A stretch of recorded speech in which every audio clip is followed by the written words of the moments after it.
அனைவருக்கும் வணக்கம். ஒரு கனத்த மனதோடு தான் இந்த காணொளியை பதிவு பண்ண தொடங்கியிருக்கிறேன். பணியில் இருந்த ஒரு மருத்துவரை கற்பழித்து கொலை செய்ததாக ஒரு செய்தி தொடர்ந்து இணையத்தில் பகிரப்பட்டுருக்கு. பார்க்கும்போதே மனசுக்கு ரொம்ப பாரமான ஒரு செய்தியாக தான் இருக்குது. சமூகத்தின் அனைத்து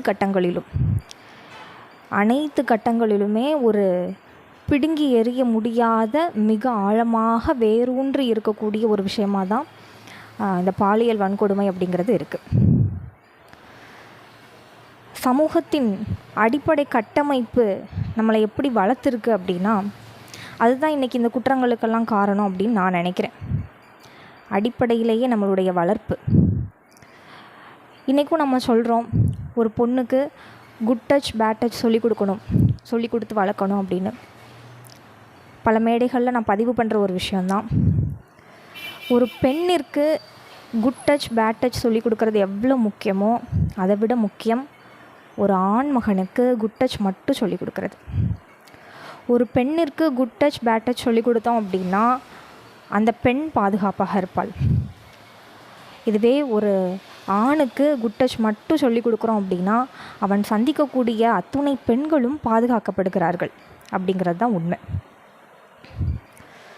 நம்முடைய அடிப்படை வளர்ப்பு முறையை மாற்றணும் அப்படிங்கிறது தான் இது போன்ற குற்றங்களை தடுக்கிறதுக்கு ஒரே வழி.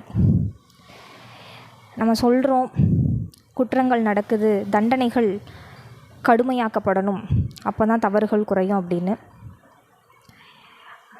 அரசியல் பின்புலம் இருக்கிறவங்கள இன்றைக்கும் சட்டங்கள் காப்பாற்ற தான் செய்யுது அப்படிங்கிறது தான் உண்மை.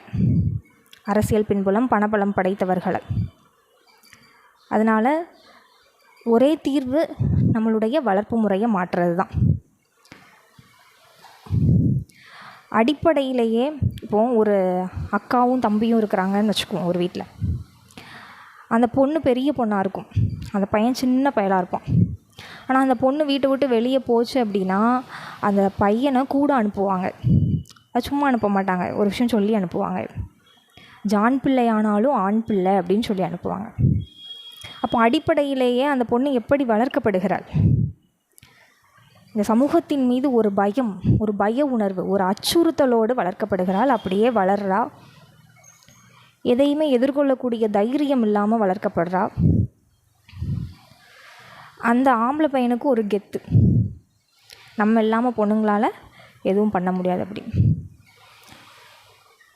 ஆண் பெண் அப்படிங்கிறது ஒருவரை ஒருவர் சார்ந்து வாழ்கிறதுக்காக படைக்கப்பட்ட ஒரு படைப்பு தான், இல்லைன்னு சொல்லலை.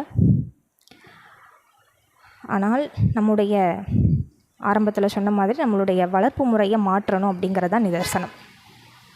நன்றி.